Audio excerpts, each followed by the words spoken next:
Terima kasih banyak ya. Tentunya amanah yang diberikan oleh pemerintah Republik Indonesia ya, oleh Bapak Presiden ya, kepada kami sebagai salah seorang duta besar Indonesia untuk negara sahabat, dan saya insya Allah akan ditugaskan di Qatar ya. Ini tidak bisa dilepaskan dari kepentingan nasional kita. Salah satu kepentingan nasional kita, pilar diplomasi kita menyebutkan adanya diplomasi ekonomi. Di dalam diplomasi ekonomi juga tidak bisa dilepaskan dengan diplomasi yang berkaitan dengan perlindungan warga negara Indonesia. Tentu saja diplomat secara keseluruhan, duta besar dan jajarannya juga tidak bisa melepaskan dari pilar diplomasi yang sifatnya lebih luas, proteksi terhadap kepentingan nasional kita di Indonesia ya, dan lain-lain.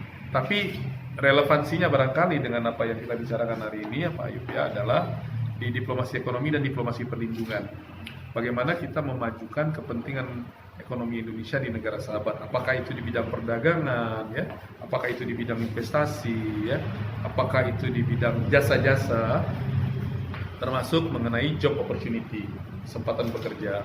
Tentu saja kesempatan bekerja ini masih dalam yang tadi saya sebutkan, ibarat dua sisi mata uang, diplomasi ekonomi sama diplomasi perlindungan.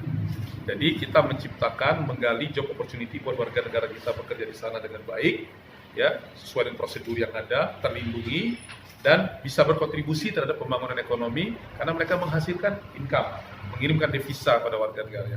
Saya kira di sini barangkali yang salah satu tugas ya. Tentu banyak tugas-tugas lain.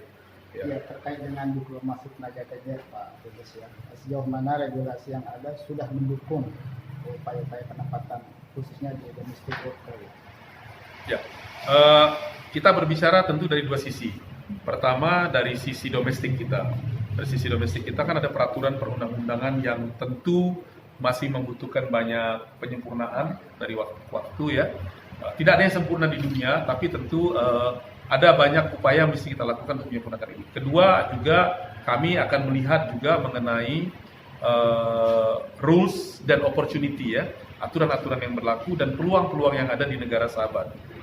Sementara ini kita ketahui di Qatar ya, sebagai salah satu negara di Timur Tengah, kehadiran pekerja-pekerja Indonesia di sana cukup lumayan, artinya dari segi jumlah maupun dari segi sebaran. Sebarannya mulai dari pekerja yang informal sampai pekerja yang formal. Di Qatar bahkan jumlah pekerja formal bahkan bisa melebihi pekerja yang informal ya. Saya kira ini hal yang sangat bagus sekali. Mudah-mudahan ini bisa menjadi area kerja yang sama-sama bisa kita kembangkan, kemitraan antara pemerintah dan juga tentunya para pelaku usaha ya.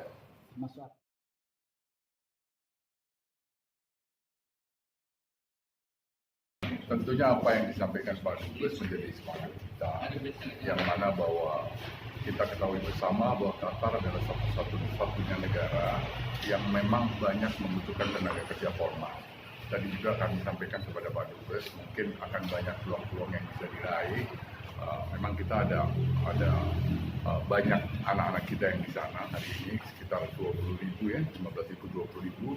Ini tidak sedikit.